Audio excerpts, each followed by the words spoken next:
Agora na nossa aula 3 a gente vai falar um pouco mais sobre outras funções orgânicas. A próxima é a função fenol, ou no plural, fenóis. Gente, qual é o grupo funcional dessa função? Agora você tem OH, que é hidroxila, em carbono do anel aromático, ligado diretamente no anel aromático. Então esse é o grupo funcional dos fenóis. Coloquei ali para vocês, né? Ó, cuidado que às vezes ele pode ser representado dessa maneira. Ó, no lugar de anel aromático, o cara escreve AR, que seria um radical arila, tá bom? Então OH num radical arila. Galera, nomenclatura. Aqui eu coloquei o primeiro, que é o fenol mais importante de todos, que é justamente esse primeiro exemplo que eu coloquei ali, tá bom? Então o nome desse composto aqui, ó, é fenol, talvez o nome mais comum, mas ele também pode ser conhecido por outros nomes. Então veja aqui comigo, ó. Ele pode ser chamado de hidroxibenzeno, pode ser chamado também de benzenol. Cuidado aqui, né? Você pode pensar assim, professor, mas eu não vou confundir esse cara aqui e pensar que ele é um álcool, de repente, né? Porque ele termina em ol. Não, porque pensa assim comigo, ó. Ol indica que tem grupo H, tá bom? Se esse grupo H está preso no benzeno, isso só pode ser a função fenol. Então não vai ter nenhuma dúvida nesse caso. Ele também pode ser conhecido como ácido fênico. A gente vai ver por quê, né? Porque quando a gente coloca esse carinha aqui em água, ele é capaz de ionizar, gerando um meio que é ácido. Galera, agora eu vou apresentar para vocês a classe dos metilfenóis ou cresóis. Entenda comigo por que eles são metilfenóis. Ó, metil preso no fenol, metil preso no fenol e metil preso no fenol. Tudo bem, qual é a diferença entre eles? É justamente a posição do grupo metil. Professor, quando tem anel aromático, a gente pode utilizar aquela nomenclatura orto, meta e para? Sim! Então lembra, ó, em relação ao grupo H, bem que é o grupo funcional ali, né, preso no anel aromático, eu tenho as posições orto. O que é a posição orto? As posições vizinhas, que pode ser essa aqui ou essa daqui. Então esse grupo metil está na posição orto em relação ao grupo funcional. Aqui, ó, quando eu pulo um carboninho, eu tenho a posição meta. Lembra lá do Mzinho forçado aqui, né, para vocês visualizarem. Esse ladinho aqui também é a posição meta, tá? Esse carbono aqui, ó. Tá. Então aqui eu tenho o grupo metil em posição meta. E quando a gente tem ele em posição oposta, aquele grupo lá de cima, a gente tem posição para. Lembra que isso aparece nos nomes, né? Vamos ver as opções de nome então. Para o primeiro cara, ó, 2-metilfenol. Professor, por que 2-metil? Porque esse aqui vai ser o carbono 1, né? É o carbono do grupo funcional. Então aqui vai ser o carbono 2. 2-metilfenol. Outro nome para ele possível? 2-metil benzenol, porque lembra, o fenol que está aqui, gente, ele pode ser chamado de benzenol também. Então, 2-metilbenzenol, tranquilo. E eu posso usar aquela nomenclatura também, ó, do orto, meta e para, né? Então, aqui como é posição orto, ó, o grupo metil está em posição orto em relação ao H. Orto, metil, fenol. Suci! Eu coloquei mais uma opção aqui, né? Lembra, metilfenóis também são chamados de cresóis. Então, ele pode ser chamado de ortocresol. Por analogia, você pode dar o nome dos próximos compostos. Entenda lá comigo, ó. Carbono 1, carbono 2, 3. Então agora eu tenho 3-metilfenol. Ou da outra maneira aqui, né, por analogia, ó, 3-metilbenzenol. Lembra que essa posição aqui, ou essa, são chamadas de posições meta em relação a esse grupo que está aqui, ou seja, meta-metilfenol. E por último, meta-cresol. Tranquilaço? Agora, para finalizar aqui, esse cara, 1, 2, 3, 4 ou 1, 2, 3, 4. Tanto faz aqui a ordem que você segue na numeração, né? 4-metilfenol, 4-metilbenzenol. Posição para, não vai esquecer, então, para-metilfenol, ou também conhecido como para-cresol. Professor, por que você está apresentando essa classe aqui de compostos, né, que são os cresóis? Porque a mistura desses compostos aqui, gente, é vendida comercialmente como creolina, que é um desinfetante industrial. Então esse aqui é o principal uso dos fenóis, como desinfetante. Perfeito? Então você vê aqui, ó, um frasco de creolina, tá bom? Agora eu vou apresentar aqui para vocês os difenóis. O nome já sugere, né? Eles têm dois grupos OH. Então enxerga aqui comigo, ó, dois grupos OH presos no anel aromático. Perfeito? Ó, dois grupos OH e dois grupos OH. Professor, como é que eu vou dar um nome para isso? Então agora a gente vai ter que fazer assim, ó, benzeno, que é o nome do anel aromático que está aqui, carbono 1, carbono 2, eu tenho dois grupos OH, então eu coloco 1,2 diol, tudo bem? Tá, a gente pode usar a nomenclatura orto, meta e para aqui também? Sim, ortobenzeno diol, para dizer que tem dois grupos OH. Esse cara também tem um outro nome, que ele é conhecido como catecol, não precisa decorar, por favor, tá? O do meio, como é que ficaria, professor? Ele também é benzeno, agora as posições 1 e 3, né? 1, 2, 3, então 1 e 3. Benzeno, 1, 3, diol. Por analogia agora, eu vou usar a nomenclatura orto, meta e para. Isso aqui é a posição meta, né? Então, ó, meta-benzeno-diol ou simplesmente resorcinol. Não precisa guardar o último nome, por favor, né? E aqui nós temos, ó, o benzeno 1,4 diol para benzeno-diol ou simplesmente hidroquinona. Galera, agora vamos ver um pouquinho sobre as propriedades dos fenóis. Então, acompanha comigo essa tabela. Ó, eu quero que vocês observem esses 3 primeiros fenóis que estão aqui. Por que somente eles aqui nesse começo, gente? Porque eles só têm um grupo, um H. E a diferença entre eles está se dando no número de carbonos, que está aumentando. Então aqui, ó, tem só anel aromático mais um carbono, e aqui 2 anéis aromáticos condensados. O que eu estou vendo nesse sentido? Ó? O aumento da temperatura de ebulição e a diminuição da solubilidade em água. Visualiza aqui comigo. Quando eu aumento a cadeia carbônica, que é a porção apolar do composto, a primeira conclusão que nós vimos ali é que tem um aumento na temperatura de ebulição, né? Por quê, gente? Primeiro, a massa da molécula está aumentando, então o composto está ficando cada vez mais pesado, ou seja, eu preciso de mais energia para poder levar ele para o estado gasoso. Segunda observação, aumentando a cadeia carbônica, eu aumento a superfície de contato entre as moléculas. Eu tenho uma força de coesão ali um pouco mais intensa segurando elas. Então eu preciso de mais energia para romper isso e levar a substância para o estado gasoso, tá bom? Professor, por que a solubilidade em água está diminuindo aqui nesse sentido, né? Se eu estou aumentando a cadeia carbônica que é apolar, lembra, quem é apolar não gosta de água. Ela é hidrofóbica, essa porção, ok? Então a porção carbônica aqui é hidrofóbica. Ou seja, a solubilidade em água vai diminuir, porque lembra que a água é um solvente polar, né? Tá bom? O próximo comparativo que você vai fazer agora é entre esse composto que está aqui e o primeiro. Por quê, professor? Porque agora eu tenho aqui, ó, anel aromático com grupo H. Aqui eu também tenho um anel aromático, mas com quantos grupos OH? 2. Agora compara aqui comigo, né? Esse de baixo tem uma temperatura de ebulição bem maior do que o primeiro e a solubilidade em água também é bem maior. Aí você fala assim, professor, justifique para mim isso. Primeiro de tudo, o grupo OH ele é a porção polar dessa cadeia. Tá bom? Se ele é a porção polar, então é como se essa molécula aqui tivesse uma polaridade maior do que essa. Se a polaridade é mais intensa aqui, então as moléculas ficam mais agarradinhas pelos polos. Então fica mais difícil de romper essa interação. Você precisa de mais energia para levar a substância para o estado gasoso. Por outro lado, você fala assim, professor, por que a solubilidade em água, né, aumentou aqui? Porque lembra, a água é um solvente polar. Se o cara está aumentando em polaridade, então ele vai se tornando cada vez mais solúvel. Além disso, lembra, quando eu tenho moléculas que têm hidrogênio ligado diretamente a flúor, oxigênio ou nitrogênio, a gente pode ter ligação de hidrogênio, né? Tá bom? Então esse carinha aqui ele pode fazer ligações de hidrogênio, na verdade todos os fenóis, né? Pode fazer ligações de hidrogênio entre as suas próprias moléculas, tá bom? Ou entre as moléculas deles com as moléculas de água, caso você tente solubilizar em água. Como esse aqui tem 2 grupos OH e esse aqui só tem 1, então aqui o número de ligações de hidrogênio com moléculas de água é maior do que em relação a esse composto. Por isso que a solubilidade é muito maior. Feito?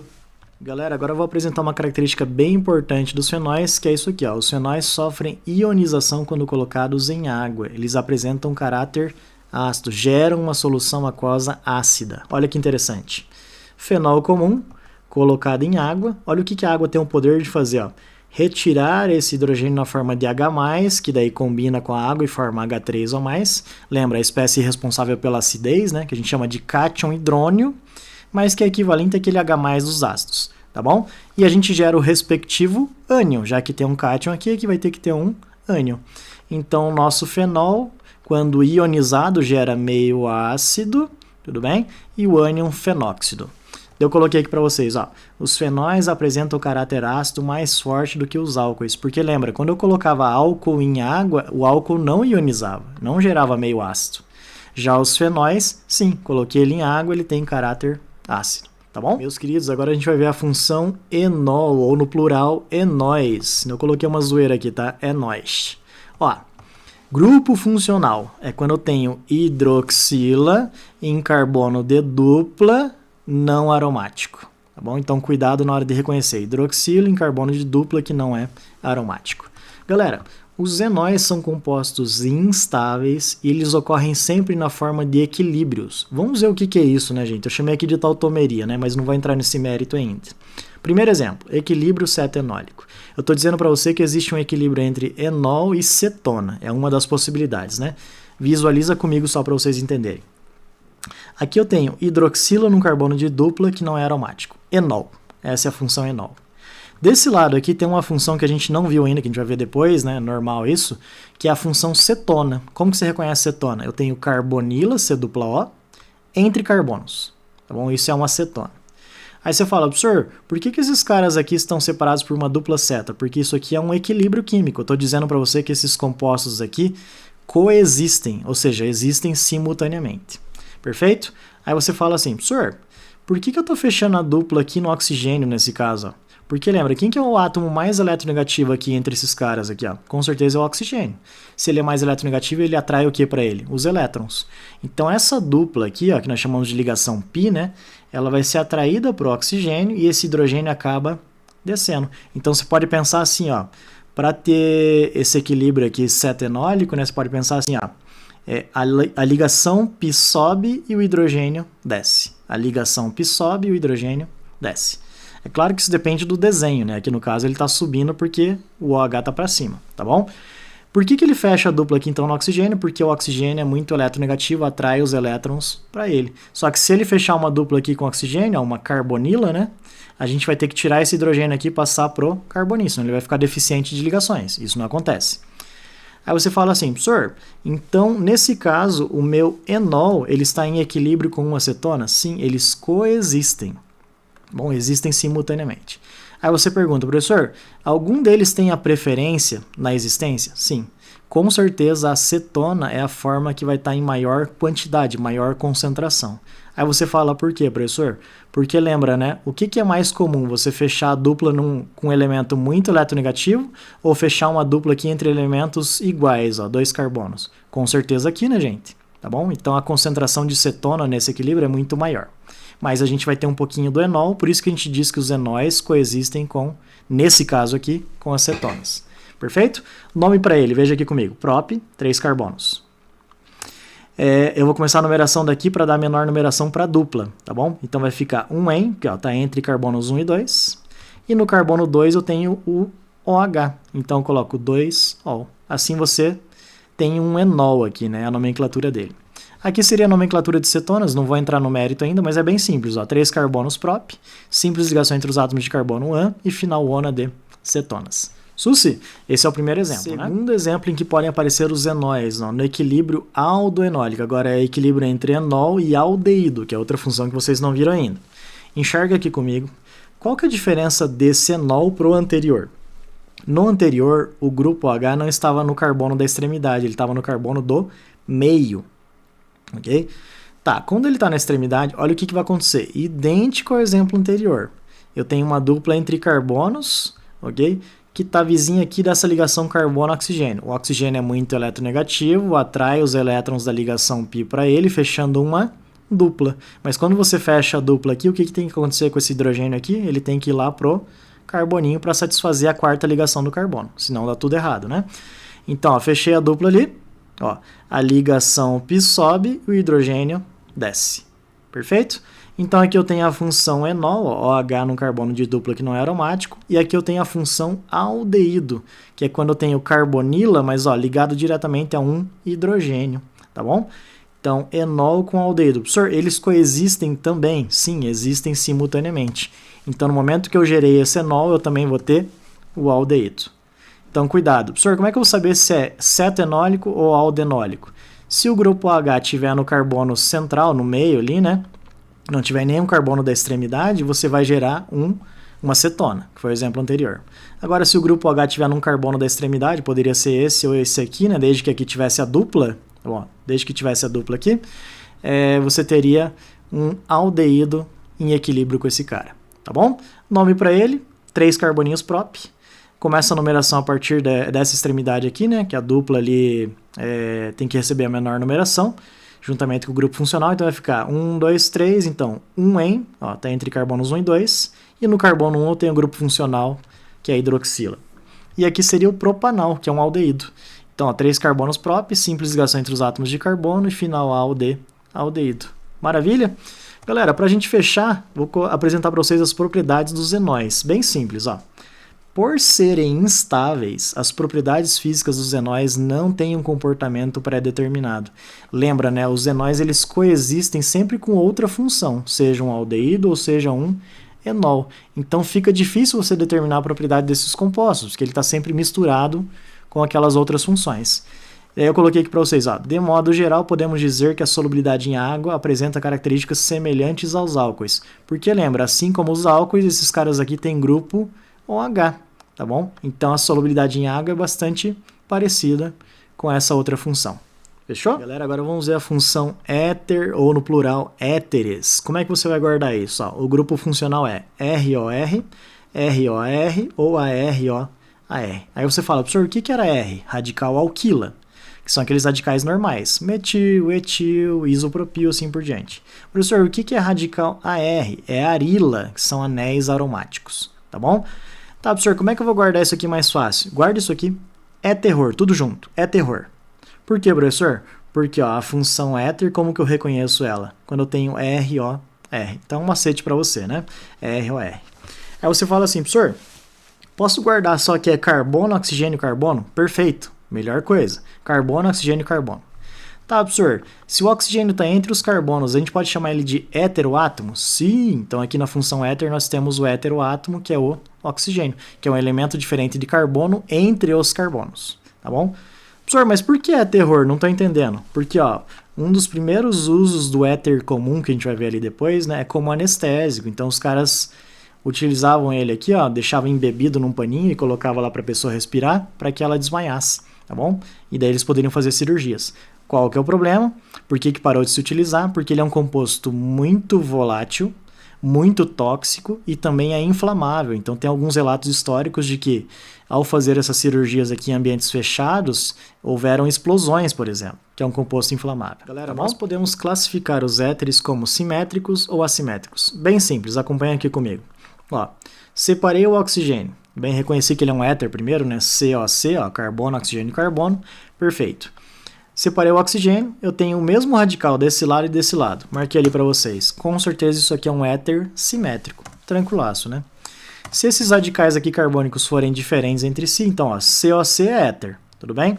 Agora, o que está do lado esquerdo é diferente do que está do lado direito, então é um éter assimétrico. Qual que é a importância disso, professor? É na nomenclatura. Vamos tentar entender ali como é que fica, né? Como que fica, então, a nomenclatura dos éteres? Ó, se ele for simétrico, você vai fazer o seguinte. Você vai recortar qualquer um dos radicais carbônicos que estão aqui com oxigênio. Então, aqui seria um metil com oxigênio. Como é que a gente vai chamar isso? De metóxi. E o nome do restante, você vai dar o nome como se fosse o hidrocarboneto correspondente. Um hidrocarboneto que tem um carbono só é o metano. Então, é o metóximetano. Bom, metoximetano. Esse é o nome sistemático. Professor, como que é o nome usual para ele? Olha que simples. Éter dimetílico ou dimetil-éter. Professor, não entendi. Eu reconheci que ele é um éter primeiro, né? Carbono, oxigênio, carbono. Tá bom? Então coloquei lá a palavrinha éter. Que radicais que eu tenho preso ao oxigênio? Aqui eu tenho grupo metil e aqui grupo metil. Ou seja, um dimetil. Éter dimetílico. Podemos chamar ele de dimetil-éter? Também, tranquilaço. Sussa, mais um exemplo. Agora eu tenho aqui, ó, radical etil, né? 2 carboninhos. E aqui também radical etil. Se eu quiser dar o nome sistemático, o que eu tenho que fazer? Recortar o radical etil aqui com o oxigênio. Então vai ser o etoxi. E daí o que sobra eu dou o nome como se fosse o nome de um hidrocarboneto. Então etoxi-etano. Se eu quiser dar o nome usual, eu só recorto os radicais, né? Etil com etil, dietil. Então ele é o éter dietílico, dietil-éter. Aí cuidado que esse cara aqui ele é especial, tá? Ele tem vários nomes. Ó. Ele pode ser chamado também de éter sulfúrico ou simplesmente o éter comum. Beleza? Professor, e como que a gente faz para dar nome de éteres assimétricos? Olha o que você vai ter que fazer, gente. Recortar na menor cadeia carbônica com oxigênio e dar o nome do hidrocarboneto correspondente ao grupo restante. Acompanha comigo o exemplo. Então aqui eu tenho, ó, grupo metil desse lado e aqui grupo etil desse lado. Tá bom? Qual que é o menor deles? É o grupo metil, tem menos carbonos. Então vou fazer o seguinte, eu vou recortar o menorzinho com oxigênio. Então vou ter metil com oxigênio, fica metóxi. E o restante eu vou dar nome como se fosse hidrocarboneto. Um hidrocarboneto com 2 carbonos de ligação simples entre eles é o etano. Então o nome sistemático vai ficar metoxietano, tá bom? Cuidado que você não poderia fazer o recorte assim, gente, ó. Ah, vou recortar esse lado que tem mais carbonos com oxigênio. Tá bom? Você não pode fazer isso. É sempre o menor com oxigênio e o restante como se fosse hidrocarboneto. Então, nome sistemático, metoxietano.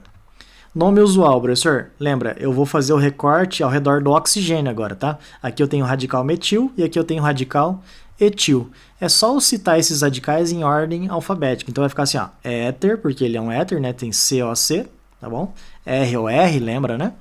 Éter, etílico, respeitando a ordem alfabética para os radicais, ó, etílico, e depois o metílico, que tá aqui, ó, o nosso radical metil. Tá bom? Então, respeitando a ordem alfabética para os radicais. Posso citar assim também, ó, etil, metil, éter? Tranquilaço, isso aqui também é um nome possível. Próximo exemplo, cuidado com esse aqui é bem sacana, tá? Qual desses dois radicais carbônicos é o maior? Com certeza esse aqui. Qual que é o menor então? Esse aqui, CH3, só tem um carbono. Então, vou pegar o menorzinho com o oxigênio, vai ficar metil com oxigênio, metoxi. Vou destacar ali para vocês, tá bom? Então, no nome sistemático, olha como é que vai ficar. Metoxi, desse pedacinho. Cuidado, o nome do hidrocarboneto que sobrou aqui, né, lembra, é o benzeno. Então, metoxibenzeno. Cuidado na nomenclatura usual. O que eu faço na nomenclatura usual, né? Eu recorto aqui as ligações ao redor do oxigênio e dou o nome dos radicais. Isso aqui é o radical metil. E esse cara com a valência aqui direto no anel aromático é o radical fenil. Muito cuidado. Tá bom? Não é o radical benzil, é o radical fenil. Então, olha como é que vai ficar o nome dele, ó, respeitando a ordem alfabética para os radicais. Éter, que tem fenil, ou seja, fenílico, e ele tem metil desse lado, ou seja, metílico. Então, éter, fenílico e metílico. Professor, posso citar aqui também respeitando a ordem alfabética? Ó, sim. Fenil, metil, éter. Galera, agora vamos falar um pouquinho sobre as propriedades dos éteres. Acompanha lá comigo, ó. São compostos fracamente polares. Professor, por que é fracamente polar?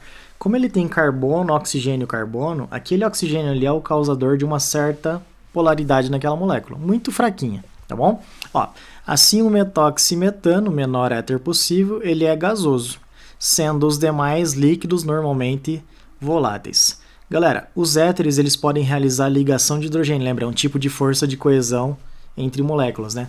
Mas podem realizar ligação de hidrogênio com quem? Com a água, tá bom? Porque entre as moléculas dos próprios éteres não tem ligação de hidrogênio. É entre a molécula dele, éter, com a molécula de água. Isso justifica a alta solubilidade desses caras em água, essa força de coesão intensa entre essas substâncias, tá bom? Então eu coloquei aqui, ó, por isso apresentam solubilidade comparável à dos álcoois correspondentes. E para a gente fechar, eu coloquei aqui as aplicações dos éteres. Ó. A utilização industrial dos éteres é muito vasta, sendo utilizados na fabricação da seda artificial, na perfumaria, no preparo de medicamentos, mas principalmente, gente, como solventes de óleos, gorduras e resinas. Feito, meus queridos, aquele abraço.